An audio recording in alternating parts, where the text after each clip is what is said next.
Muito boa tarde a todos os nossos ouvintes. Sejam muito bem-vindos a mais um episódio do Board Talk, promovido pela LS Group e um espaço dedicado à reflexão estratégica sobre o futuro do setor da saúde, sobretudo da tecnologia médica, como vamos ver a seguir, através de conversas com os principais líderes da indústria. Eu sou o Dr. Diogo Sousa Martins, fundador e presidente da LS Group, e hoje temos a honra de receber um dos nomes mais relevantes do setor de dispositivos médicos no Brasil, o Dr. Sérgio Madeira, diretor técnico da Associação Brasileira de Importadores e Distribuidores de Produtos para a Saúde. Dr. Sérgio, seja muito bem-vindo. O tema deste episódio, o caminho para a distribuição bem-sucedida de dispositivos médicos, é muito mais do que pertinente. Em um cenário de crescente complexidade regulatória e aumento de demanda por segurança e eficácia, o papel dos distribuidores da cadeia logística, da conformidade legal, se torna cada vez mais estratégico para a sustentabilidade e crescimento do setor.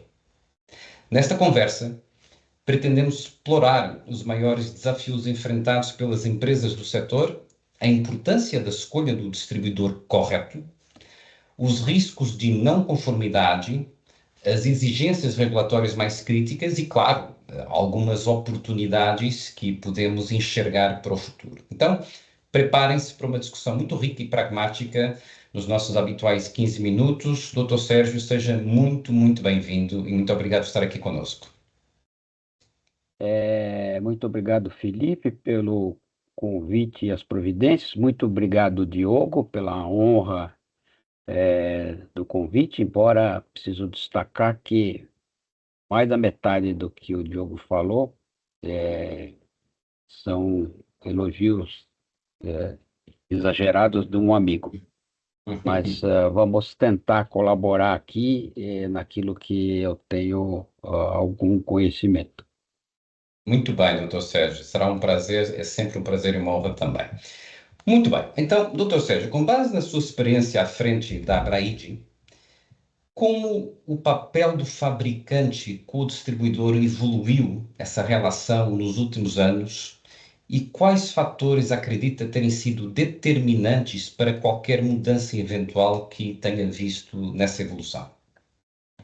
Bom, eu estou nesse setor já há mais de 25 anos. Na verdade, eu entrei em 2000, 26 anos, né?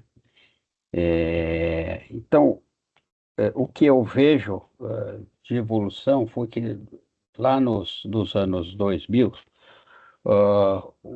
os fabricantes tinham uma ascendência preponderante sobre o sistema de distribuição. Naquela época, os fabricantes, na verdade, procuravam comprar market share ao invés de conquistar market share, não é? Foi um tempo, era a cultura daquele tempo, era uma coisa ruim, mas era assim que se estabelecia.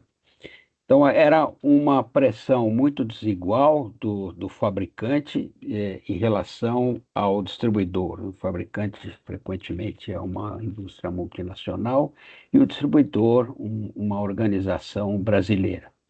Organização brasileira que, frequentemente, tinha sido fundada por um ex-vendedor, não é? E, ao longo do tempo, se tornou uma estrutura familiar, que esse ex-vendedor se estabeleceu de forma robusta, trouxe os filhos, sobrinhos, e assim era. Então, era uma estrutura onde, de um lado, você tinha uma corporação internacional muito bem estruturada e Muito baseada. compliant, não é? Exatamente, baseada em resultados, frequentemente em resultados financeiros, e tinha um budget, o distribuidor tinha que cumprir uma meta de quantidade e preço, e era uma coisa um pouco desproporcional, porque, além de tudo, ele frequentemente ele era entupido com estoques que, de repente, ele não tinha, não conseguia mobilizar em pouco tempo, não é? Então, esse começo, apesar de tudo, aqui no Brasil, houve muito sucesso mesmo dentro deste modelo, houve muito sucesso, o setor cresceu muito, né? Outras multinacionais vieram para o Brasil, não é? Nesse clima, não é? E devo destacar também que nesse clima dos anos 2000, o médico era um poderoso prescritor, não é? O Uhum, médico prescrevia, dizia eu quero este produto e assim ia, não é? uhum, Então a coisa evoluiu em que sentido, não é? Quer dizer, o mercado mudou muito, não é? Os distribuidores tiveram que se profissionalizar, não é? Quer dizer, as estruturas familiares foram substituídas por estruturas profissionais, não é? Mais recentemente, a gente tem uma tendência para a incorporação de inteligência artificial no processo de gestão de empresa. Nós temos, então, a profissionalização, nós temos já contratos entre fabricantes e distribuidores, a coisa de empurrar estoques já não é mais admissível, porque, inclusive, neste mercado se conformou um outro ente extremamente poderoso nesses mais de 20 anos, que são os planos de saúde, as seguradoras, que hoje em dia praticamente estabelecem as condições de mercado, a negociação de preços é muito dura, né? muito. Até porque, dadas a própria evolução do mundo moderno, com a internacionalização e a internet, e as informações indo para um lado e para o outro, não é? Os preços internacionais tendem a ficar mais ou menos homogeneizados até certo ponto, né? Então, o Brasil pratica preços próximos da Europa, não é? França, Alemanha, Reino Unido, Espanha, né, Portugal, mas são preços abaixo dos preços dos Estados Unidos. Mas e o mercado está evoluindo desta forma, não é? E neste movimento, eu citei médicos, né? Neste movimento, houve a necessidade de incorporar o compliance como uma política interempresas importante no funcionamento deste mercado.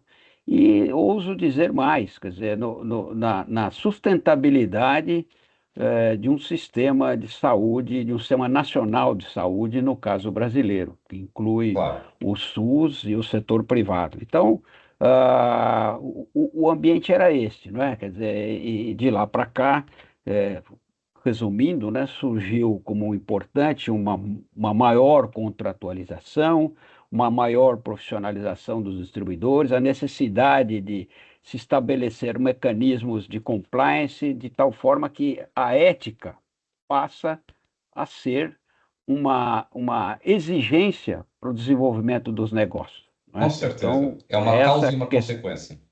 exatamente. E, doutor Sérgio, quais que, na sua análise, vendo essa evolução nos últimos 25 anos, não é? Mais ou menos esse cohorte de tempo que conversamos, quais são os erros mais críticos que vê uma empresa que tenha produtos, produtora de produtos para a saúde, que pode cometer ao selecionar um distribuidor no Brasil? Bom, uma coisa dramática é conhecer o que é o Brasil, né? Já existe muita anedota e com base em fatos reais, né? Conhecer a estrutura brasileira de funcionamento brasileiro é um desafio, não é? Nós temos Hum, um sistema público que tem uma lógica, um sistema privado e tudo isso num sistema de gerenciamento de tarifa, de fiscal, de impostos desde impostos de importação até impostos de circulação de mercadorias aqui no Brasil, quer dizer, passando por uma reforma bastante grande, não é? Então, alguém que venha do exterior que desconsidere essas peculiaridades pode se dar mal, não é? Claro que tem impostos que é o distribuidor que vai pagar, mas a forma de relacionamento tem que. A indústria internacional que vem para o Brasil tem que procurar conhecer quais são os limites, né? Nós temos. A gente costuma dizer aqui algumas jabuticabas, porque a jabuticaba é uma Uhum. fruta tropical que, em princípio, só teria no Brasil, a gente sabe que tem na América do Sul, na Colômbia, etc. e tal. Mas, enfim, são coisas que só tem no Brasil. Você vai falar de glosas, de contas hospitalares, é difícil alguém no exterior entender, bom, mas que história é essa de glosa, não é? O procedimento foi autorizado, por que que o produto não vai ser pago, né? Então, Uhum. as fontes, as ditas fontes pagadoras, né? De repente, tem figuras de administração que são beirando a falta de ética, né? Eh, eh, Fazendo o represamento de recursos a serem pagos, né? De tal forma que isso complica. Se o fabricante, ao vir ao Brasil, desconhecer isto, é um risco grande, né? Muitos Ah, distribuidores têm fluxo de caixa negativo, né? Porque, sem de alguma dúvida. forma, tem que pagar 30 dias, 0 dias, 60 dias, mas depois o sistema de saúde paga 200 dias, 300 dias, e infelizmente isso não é só no Brasil. Infelizmente conheço muitos É, outros países de continentes bastante evoluídos que se passa exatamente a mesma coisa ou pior. E aí pois quem é, ganha são os bancos, né? Os bancos sem acabam por dúvida, sem refaturar dúvida. factorings e dívidas, né? Essa é a parte semelhante, né, do Brasil com outros lugares. O sistema financeiro acaba gerindo, né? Nós estamos vendo isso no mundo hoje, né? É, Infelizmente, né? é. Nós temos muitas certificações necessárias no Brasil, muitos requisitos que são obviamente inegociáveis, licenças sanitárias, locais, federais, boas práticas de distribuição e de armazenagem, rastreabilidade, aquela questão nova do DI, não é? Gestão de não conformidades. E a minha pergunta era como é que a Abraid vem atuando para fortalecer, não é, a cultura de compliance e integridade entre os seus associados? Assim, num resumo, doutor Sérgio. Bom, nós temos um esforço histórico de implantação de sistemas de boas práticas na Braille, desde 2003, quando fizemos um programa de boas práticas e um primeiro código de ética. Então, nós estimulamos os distribuidores a seguirem esses programas, né? E temos sistemas de treinamento e muito de eventos, seminários e reuniões que a gente faz, discutindo com os distribuidores e estimulando que sigam os melhores cânones, até porque no plano legal, não há alternativa, né? Quer dizer, quando a Claro, gente está claro, é dizendo boas binário. práticas, está na lei, não é? Então, o que Uhum. está na lei é indiscutível.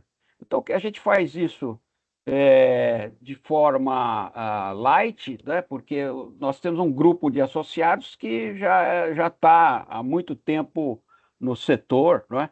Então, o que a gente faz é mecanismos de incentivar a melhoria cada vez é, melhor na atividade e muitas vezes indo às empresas, até a convite das empresas, fazendo apresentações para aquelas empresas do que tem de melhor no mundo e no nosso ambiente a cada evento que a própria empresa organiza para os seus funcionários. Então, isso é frequente, as empresas têm reuniões anuais ou semestrais, programas de qualidade, Uhum. programas de segurança, programas de discussão de comércio exterior. Então, a gente vai nesses eventos, eu e o diretor executivo, que é o Davi, a gente conversa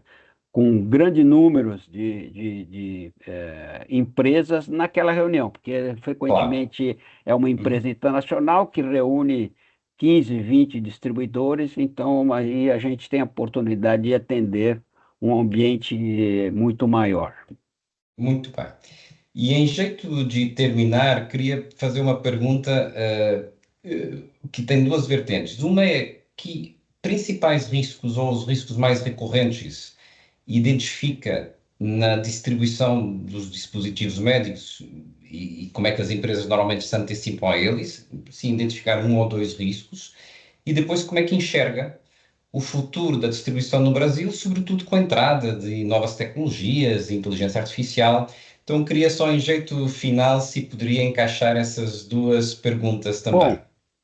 Bom, bom, um dos dramas atuais e a gente começou a trabalhar com isso já faz 5, 6 anos, pouco mais até, é introduzir no processo de gestão, né, no processo de digitalização e de relatórios de gerenciamento, etc. E tal, nós estamos procurando que as empresas usem não um novo cadastramento, mas um cadastramento com base no ODI, né?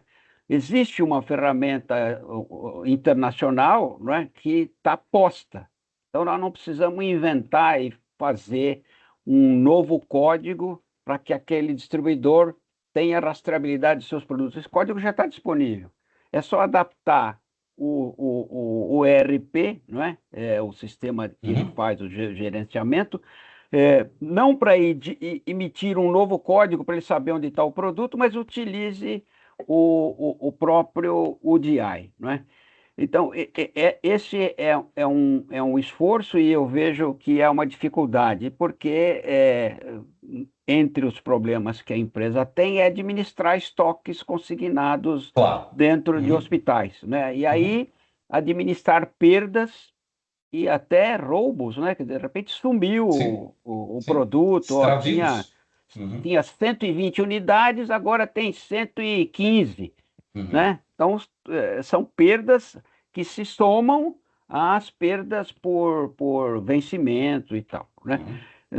Pelo nosso monitoramento é um pouco forte, mas o que nós acompanhamos e conversamos com as empresas, isso não tem sido um calcanhar de Aquiles, uma coisa grave das empresas, mas é uma coisa que precisa ser aperfeiçoado e cada número que eu conseguir, cada décimo que eu conseguir, melhora o Legal. desempenho numa área Uhum. que é crítica, não é? Uhum. Então, esta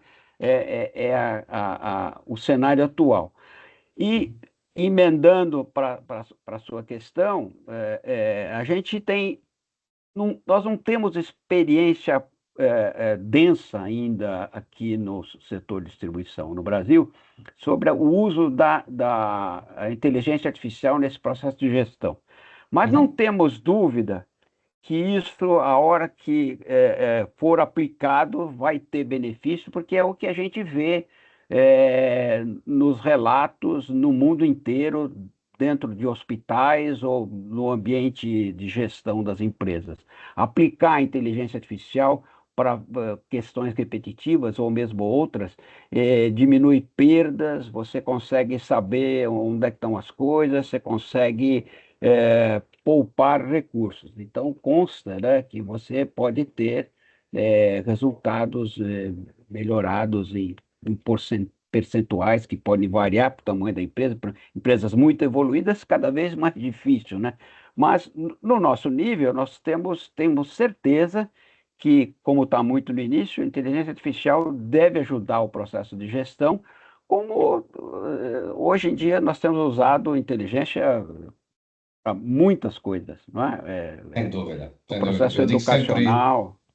Eu digo sempre aos meus alunos que temos que domesticar a inteligência artificial antes que ela nos domestique a nós, reduzindo-nos à obsolescência, não é? Sem Portanto, de dúvida. alguma forma, eu acho que também o caminho da distribuição de dispositivos médicos num país que ainda é o quinto ou sexto maior país do mundo de distribuição de tecnologia médica, com certeza a inteligência artificial vai ter um papel extremamente preponderante e já nos próximos 2, 3 anos, não tenho dúvida Sem dúvida, absolutamente sem nenhuma. dúvida, E sem dúvida. acredito que E para aí aí, e aí tem uma consequência que está embutida no final do seu desafio, né? Qual é o futuro? O hum, futuro é que empresas que não se modernizaram, que não vão usar inteligência artificial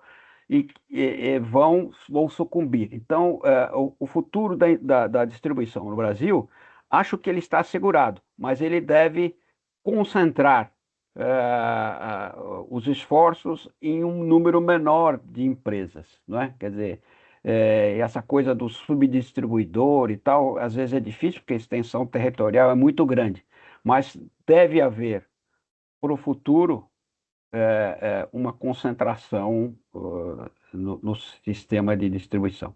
muito bom. E foi isso, agradecemos muito ao Dr. Sérgio, chegamos ao final dessa conversa extremamente enriquecedora e em nome da LS e do Grupo LS agradeço profundamente ao Dr. Sérgio pela sua participação e por compartilhar a sua experiência com tanto conhecimento técnico e visão estratégica. E até um próximo episódio. Muito obrigado.